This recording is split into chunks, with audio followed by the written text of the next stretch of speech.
I picked poor Robin clean. I picked poor Robin clean. Guys, welcome back to my YouTube channel. I am Geneva. This is Geneva in general. And guys, it's just a little bit past 8 p.m. here. Okay, New Mexico time. I just freshly got done watching the movie Sinners in theater. I ain't gonna lie, it was a pretty packed crowd, okay, in that movie theater. And I got to tell you guys, I enjoyed that movie thoroughly. And guys, the only movies that I've really reviewed here on my channel was Tyler Perry, and it was just to clown him because let's be honest, a lot of the movies that he's made, okay, in theaters on Netflix, okay, Divorce and the Black and all these crazy TV shows are a hot mess. I just literally just do a review for a laugh, okay? If you guys want to check those out, I have reviewed Tyler Perry's latest work about a year ago or so, and it was just me clowning on him. So again, I'm gonna give you a little quick movie review how I interpreted this movie Sinners, okay, without any spoilers. Now, you can classify this movie as like a scary movie. Again, it has elements of vampires in it. Okay, there's vampires in the movie. So what makes this movie unique is that it tells about the Black experience, more specifically the African American experience in our culture when it comes to music, our relation to music and our culture. And the way I interpret it is just how we need to keep our culture safe, protect it, as well as ourselves, as well as each other as a community. The story takes place in, I believe, Clarksville, Mississippi, 1932, October 16th to be exact, okay? So this is around spooky times. Again, it's in October. Again, I don't want to spoil anything, but what is it with vampires being freaked out, okay? Ryan Coogler, guys, if you don't know, he is I believe the director and the executive producer of this film, as well as he was for Black Panther and Black Panther 2. Okay, shout out Ryan Coogler.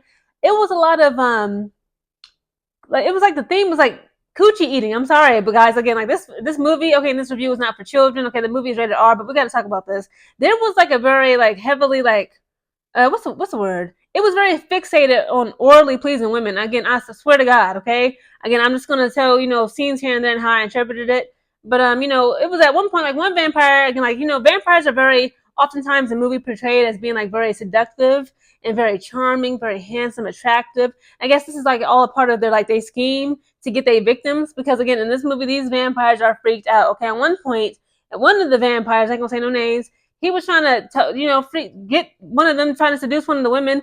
He literally was speaking to her in Mandarin about, I won't bite too hard. He was talking about, trying to eat her out. I'm just like, oh my God.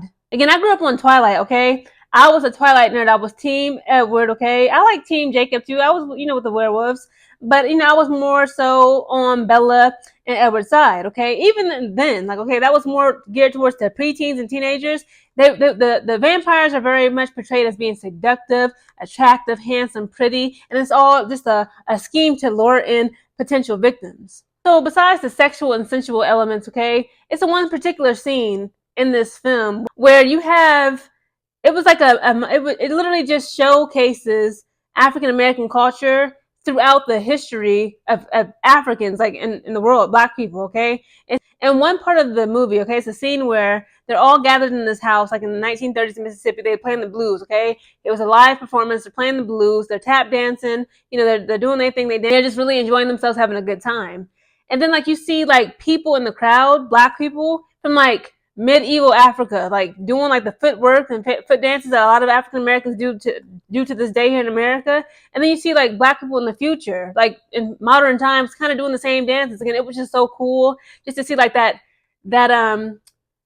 picture being painted, that illustration of the evolution of of African dance, of African folklore, of African singing, the way we structure our vocals. Again, back in those days, guys, in America, if you guys don't know, African Americans, we invented jazz music, blues, R&B, rhythm and blues, rap music, whatever. Back in those days, jazz is literally the number one. It's the first American music genre, okay, invented by African Americans. And back then, white America, by and large, they saw jazz music and blues music as the devil's music. It was scary, okay, to play jazz music back then. It was that's what the Black people, they listen to. It's just it'll channel you, to the devil, and it's just crazy how we just see the evolution of jazz, R&B music. Again, that scene tripped me out because it's crazy how, again, the way we act today, our music, the way we talk about, we tell stories and rap music and things like that. It literally is what we would do in Africa thousands of years ago. Guys, I just had this thought just literally come to me, okay, as I was recording and editing this video. Also, when you think of music, okay, like music is so very important to us as Black people. Obviously, all people, but specifically Black people, specifically African Americans here in America. We literally would use music, singing, and dancing to, spread awareness, spread messages to each other from slavery on up till now, and we will always continue to do so. But when you think of music, right, you think of frequency, okay, like vibrations, like when we say like good vibes. I want to catch a vibe. You got like lower vibrations, like your lower vibration, and then like you want to raise your vibrations, higher vibrations. Music is a vibration, right, of sound and frequency. That's like if you turn up the volume, if you lower the volume, it's like what frequency are you on? Or like like radar systems, helicopters, airplanes, etc., all types of aircraft. It's a frequency and radar, okay, when it comes to sound, solar systems, submarine systems, etc. Music can be, destructive. As we can see, honestly, I gotta take it there. African Americans, our rap music these days is very much freaking destructive in our community. If we keeping it all the way real, it's a scene in this movie, again, no spoilers, but the vampires are literally trying to lure the people out of the damn party by playing freaking good music. Okay, like to me, like, it tripped me out because I'm like, you know what? That is a good way. They would have got me. Okay, they was out there river dancing, okay, tap dancing, hitting the violin, the banjo, the guitar. Like the music was hitting. Okay, if it had some drums and like some good beats to it, they would have got me. Again, in this movie, there are vampires. In the way that the people who are not vampires, okay, their interactions with these vampires, it tells you a story of not just like African Americans here in this country and how, we got to protect ourselves, we got to kind of, we got to gatekeep the culture, so to speak. But the overall theme is in this life, okay, no matter if you're black, white, man, woman, female, male, etc., the harm that's out there, okay, it can only harm you if you invite it in, okay? In this film, pretty much if you don't invite the outside elements, if you don't invite the vampires, if you don't invite the foolishness, the drugs, or whatever it is that you want to call it, the negativity, usually you'll be safe. Again, you can't. The theme of this movie pretty much is don't allow. I don't want to say outsiders, but that too. Like, don't allow outsiders in, but don't allow negativity and things that are here to destroy you. Do not invite it into your life.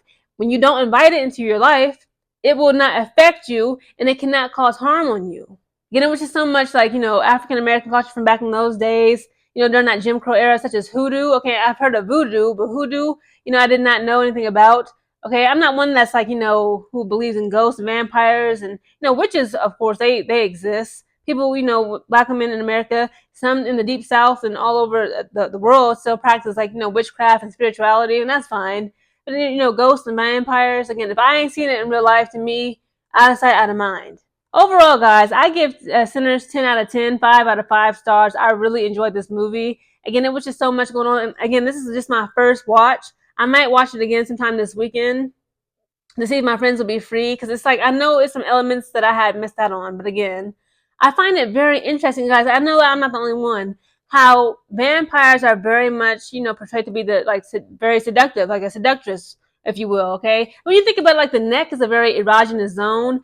It's a very pleasurable zone, specifically for women. Okay, it's a very sensitive, it can be very sexual, sensual part of the body to arouse someone.